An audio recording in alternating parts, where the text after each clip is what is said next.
My name is Adriana, and this is Many Roads, No Rules. And probably you know why the name of the channel. By the time, at this time, while you're watching this, I am not in the United States. I am all the way across the pond in Europe, in the Netherlands, more specifically in Amsterdam. And let me tell you what I am doing there.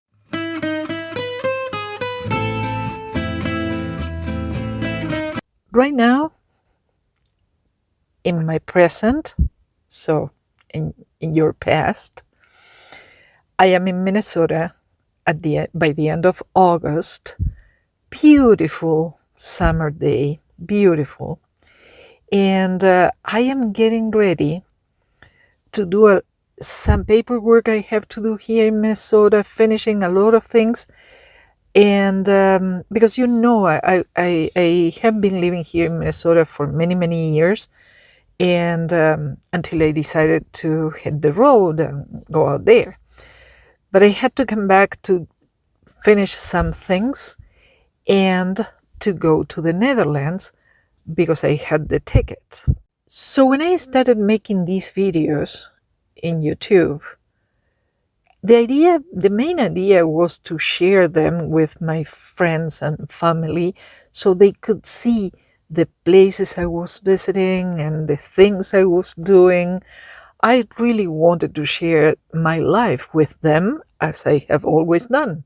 And something amazing happened when I started posting these videos. For one reason or another, many nice people started making comments. And we started having this conversation about the little things I put in the minivan or the places I visited. So little by little, this nice dialogue started. And I never thought it was going to be so rich and so sweet and so kind.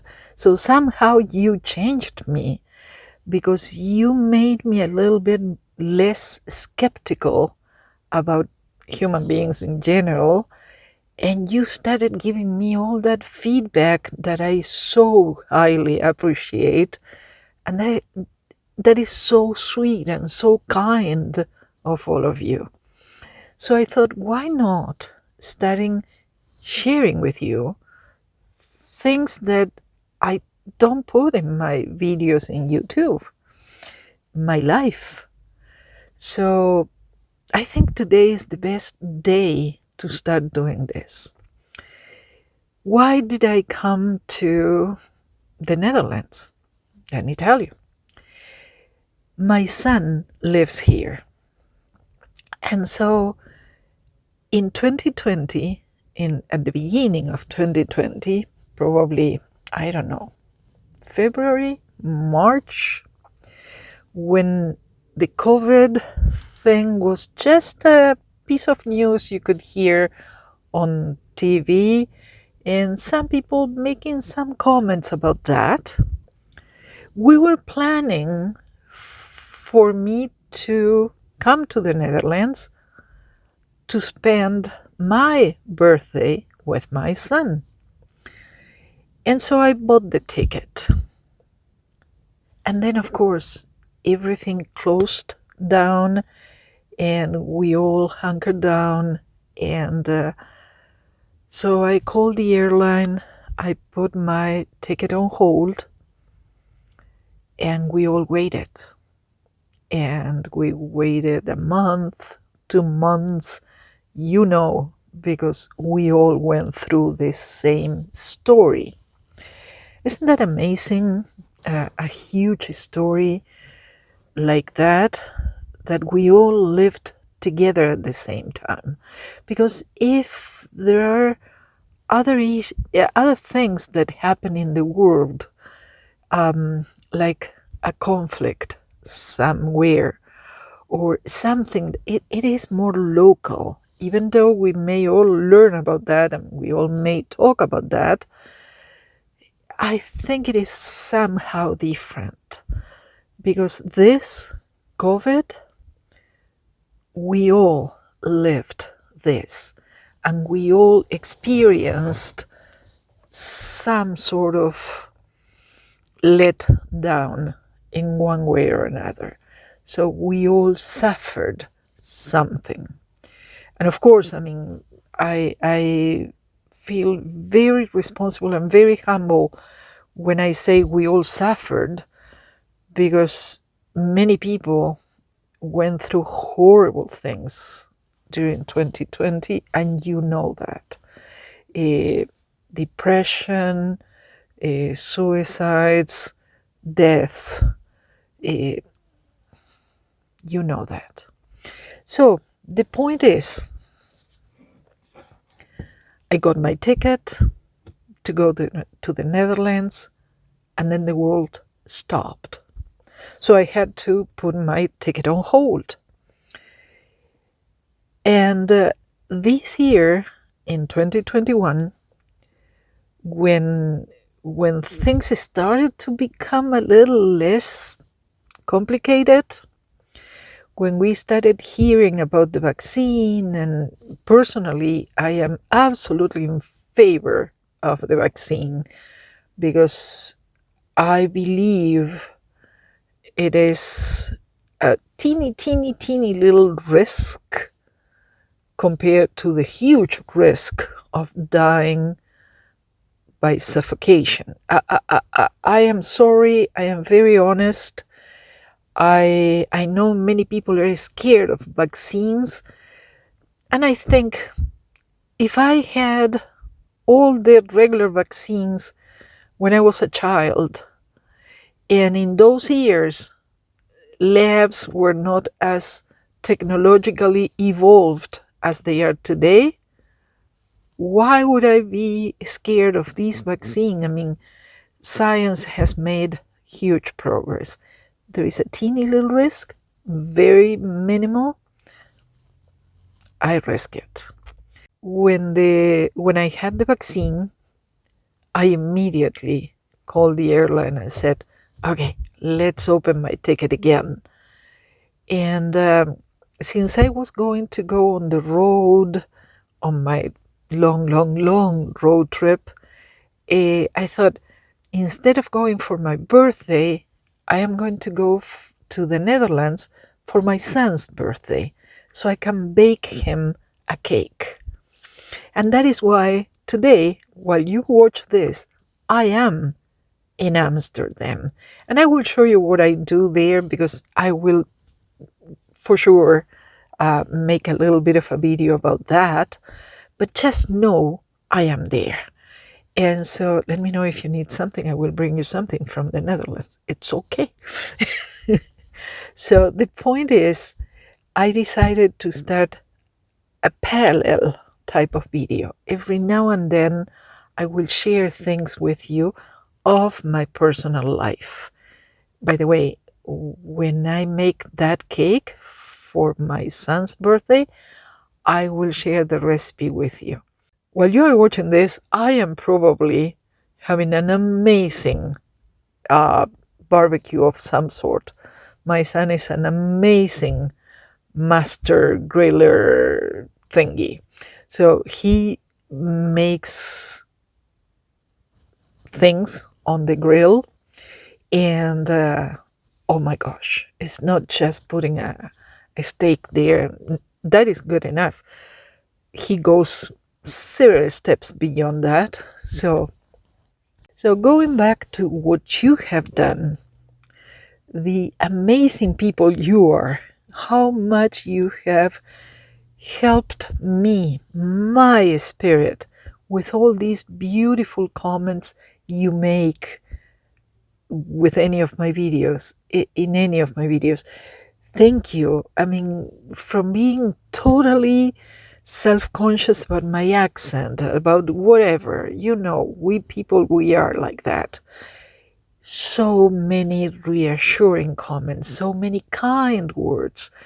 I cannot thank you enough. You have my gratitude for life.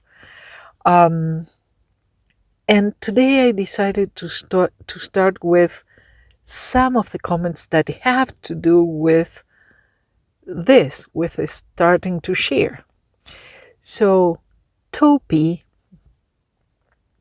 in one video, caught something I said.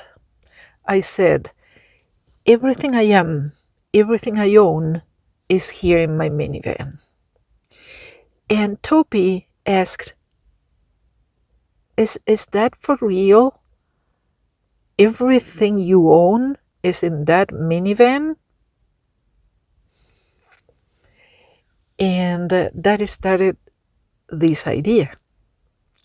So I think I read the comment today or yesterday, meaning the end of August. And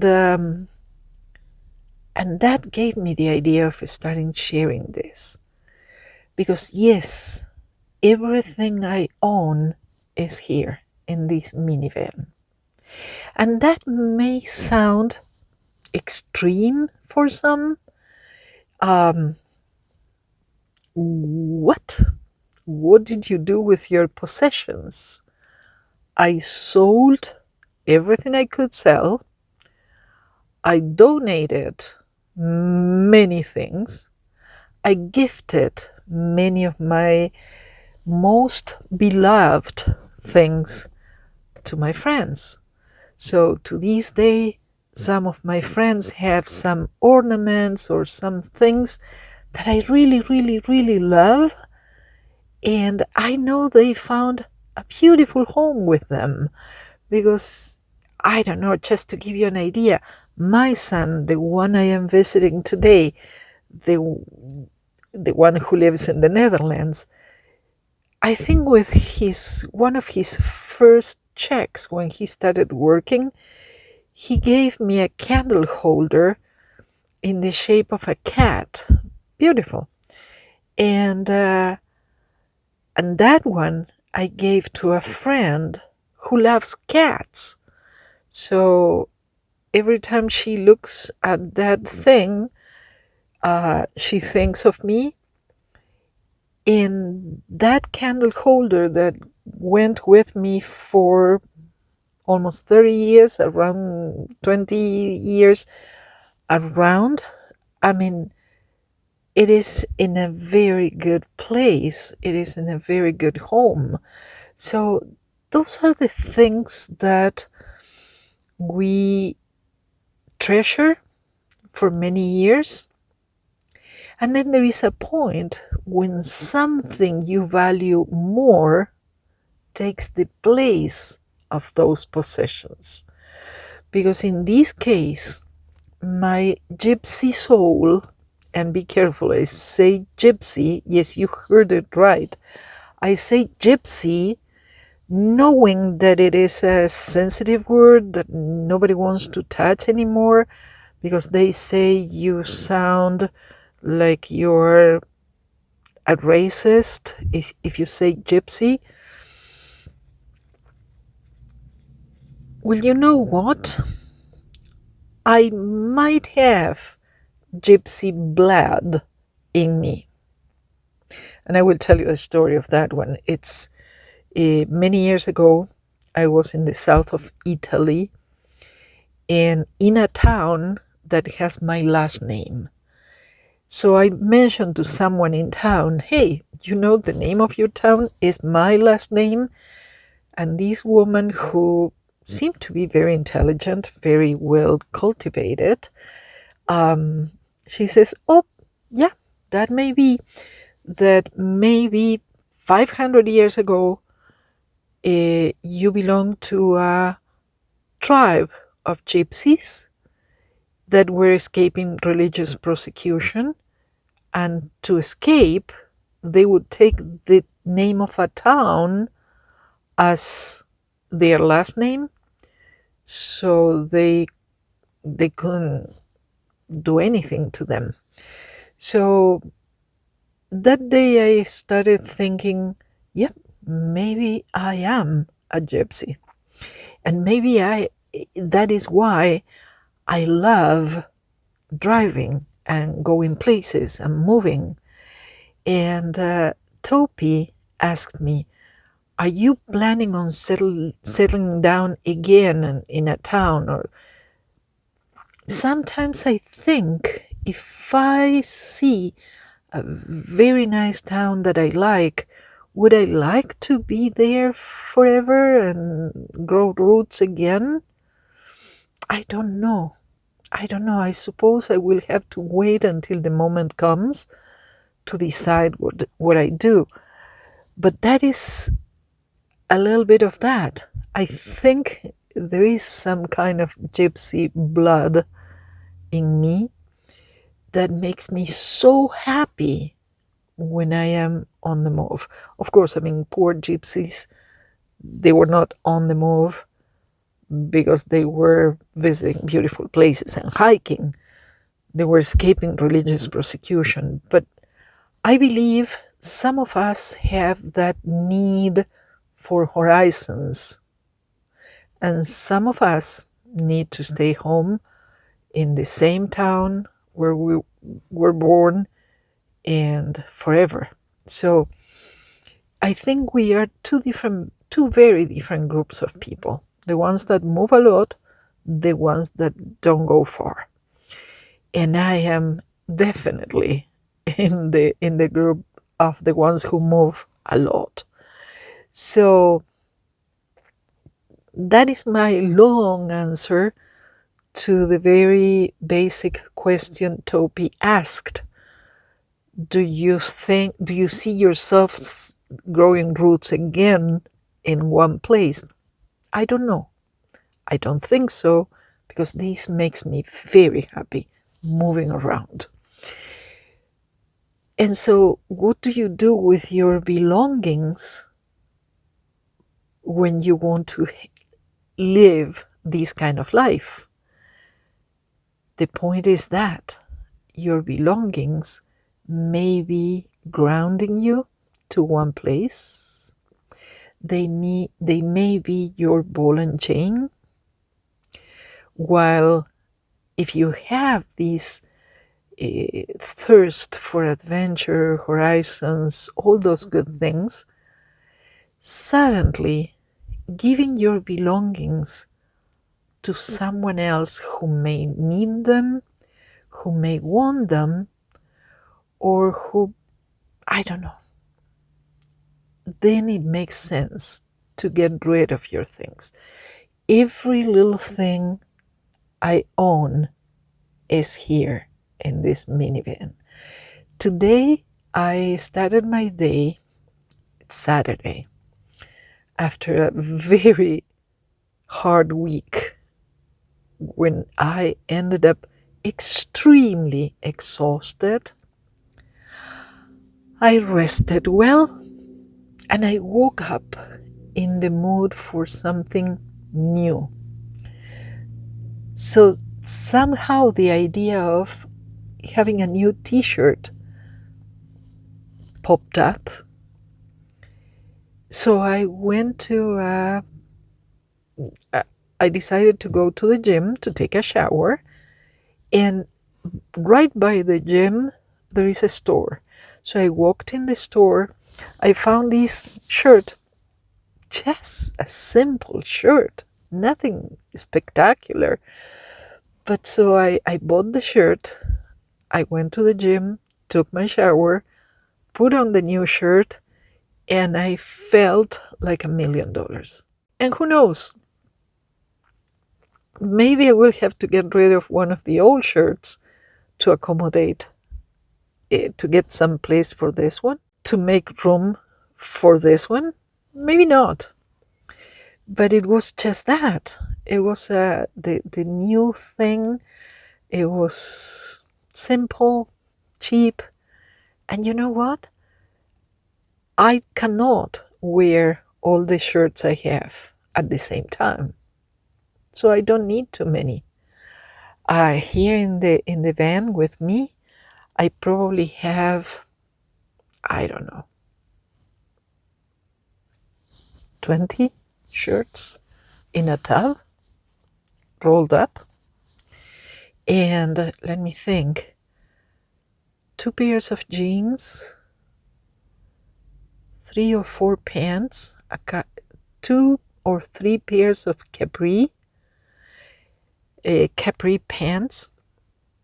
And I cannot wear all those things at the same time. Remember Joey in Friends when he put on Chandler's clothes, one on top of the other, on top of the other, on top of the other, thousands of layers? I cannot do that. I cannot wear everything at the same time. So having very few things is very convenient because they don't take much room. I have one coffee mug, one coffee mug, 2 tumblers, 2 or 3 forks, 2 or 3 knives,